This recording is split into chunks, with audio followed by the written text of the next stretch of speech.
क्या बात कर रहा है? अरे यार शादी मुबारक हो, लगता है मेरी ट्रिक्स काम आ गई।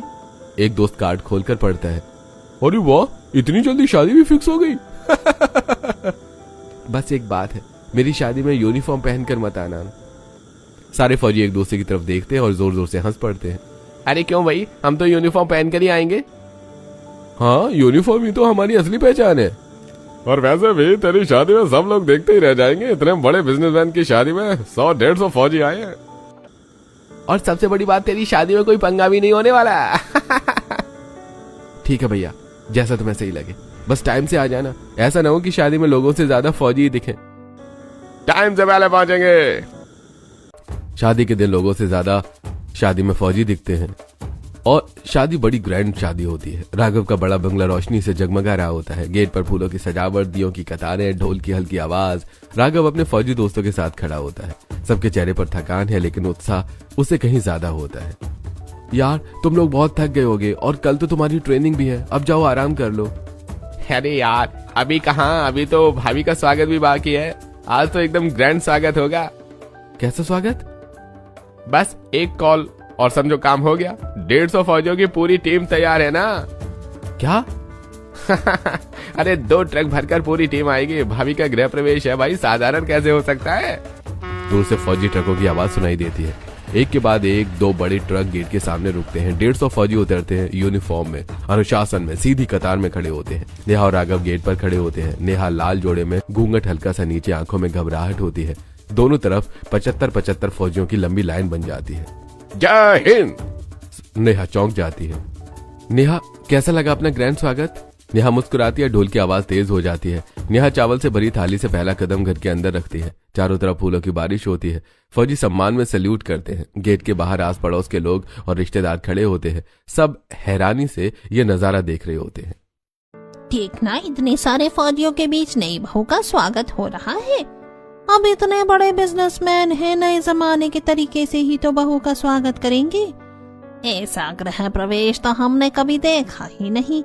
अगले दिन नेहा साड़ी का पल्लू कमर में बांध लेती है। किचन में, कभी पूजा के कमरे में, कभी सास के कमरे में, हर जगह वही नजर आती है।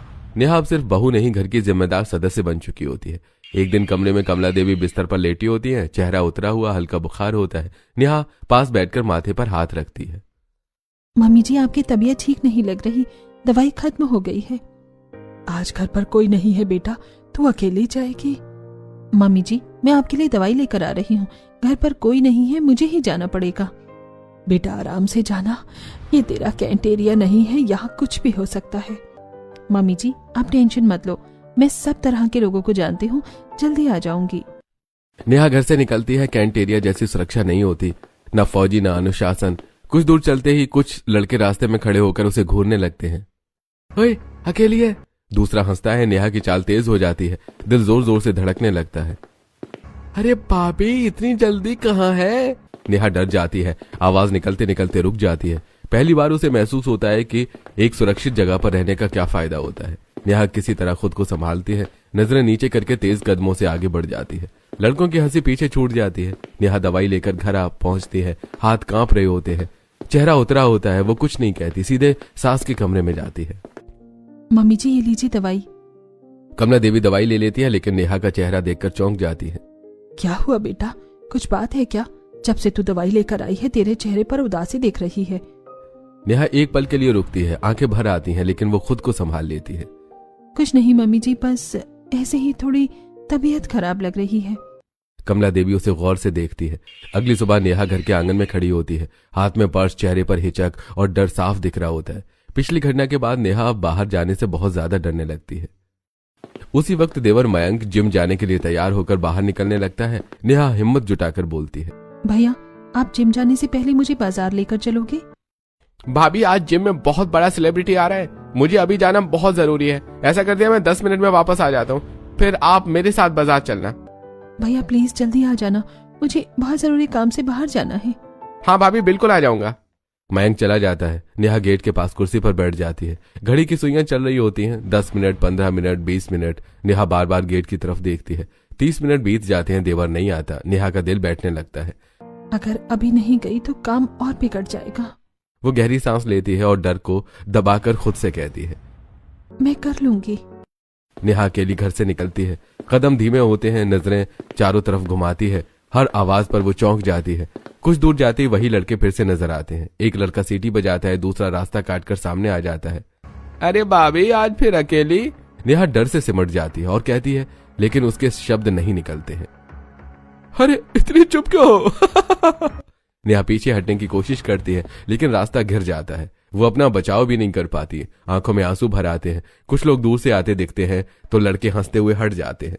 नेहा वहीं खड़ी रह जाती है, कांपते हाथ, बुझा हुआ चेहरा। नेहा किसी तरह बाजार में काम निपटाकर घर लौट आती है। दरवाजा बंद करते ही वो दीवार से टिककर खड़ी हो जाती है। आंसू चुपचाप बहते हैं। पता नहीं ये सब मेरे साथ क्या हो रहा है। रात को नेहा बिस्तर के किनारे पर बैठी होती है। घुटनों में सिर छुपाए रखा होता है। उसके कंधे हिल रहे होते हैं। वो फूट फूट कर रो रही होती है। दरवाजा धीरे से खुलता है। राघव अंदर आता है। नेहा को इस हालत में देखकर राघव घबरा जाता है। नेहा, क्या हुआ? तुम रो क्यों रही हो? नेहा कुछ बोल नहीं पाती। आंसू और तेज बहने लगते हैं। राघव उसके पास बैठ जाता है। मुझसे बताओ, क्या हुआ? आज कुछ लड़कों ने मेरे साथ बदतमीजी करने की कोशिश की। क्या? तुम आयुष के साथ नहीं गई थी? वो तो कह रहा था कि वो तुम्हें लेकर जाएगा। मैंने भैया का बहुत देर तक इंतजार किया, आधे घंटे से भी ज्यादा, लेकिन भैया आए ही नहीं। मुझे मजबूरी में अकेले आना पड़ा। राघव की मुट्ठियां कस जाती हैं। वो खुद को संभालता है ताकि नेहा और न डर जाए।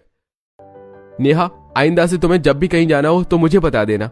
अकेले कभी मत जाना। हमारा एरिया थोड़ा सही नहीं है। तुम सुरक्षित रहो, यही मेरी जिम्मेदारी है। मुझे कैंटेरिया याद आ रहा है। अब ये भी तुम्हारा घर है और मैं हूं ना। अगले दिन रिया वॉश बेसिन के पास खड़ी होती है। चेहरा पीला, माथे पर पसीना होता है। वो अचानक तेजी से बाथरूम की तरफ भागती है, उल्टी करने लगती है।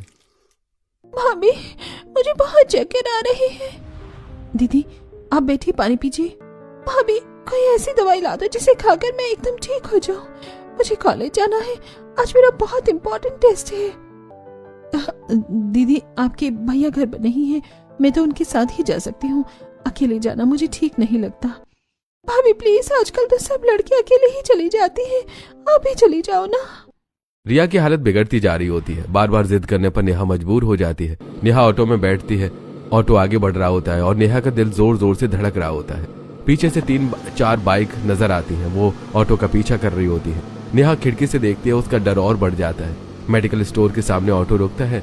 नेहा उतरती है। अचानक चारों बाइक आकर गोल घेरे में रुक जाती हैं। चारों लड़के बाइक से उतरते हैं। एक लड़का उसका रास्ता रोक लेता है, दूसरा उसके हाथ से पर्स छीनकर भागता है, तीसरा उसके बाल खींच देता है और चौथा उसकी चुन्नी पकड़ लेता है। नेहा चीखना चाहती है, लेकिन आवाज गले में ही अटक जाती है। वो दोनों हाथ अपने सीने पर रखकर रोने लगती है। प्लीज मुझे छोड़ दो, प्लीज। उसी वक्त सड़क से 150 फौजियों का ट्रक गुजर रहा होता है। ट्रक में बैठे फौजियों की नजर उस पूरे दृश्य पर पड़ जाती है। सब हैरान हो जाते हैं। अचानक ट्रक रुकता है। रोको, गाड़ी रोको, रुको। सारे फौजी एक साथ नीचे उतरते हैं। बंदूकें कंधे से उतरती हैं, सीधे लड़कों पर तान देते हैं। हिलना मत।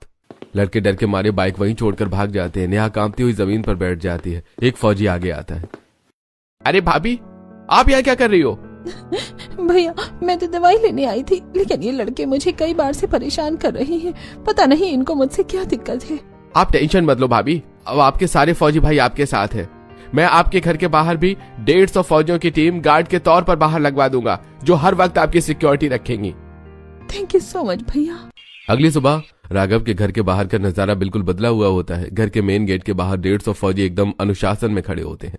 कंधों पर राइफल, चेहरे पर सख्ती, लेकिन नजर में सख्ती होती है। पड़ोसी खिड़कियों से झांक रहे होते हैं।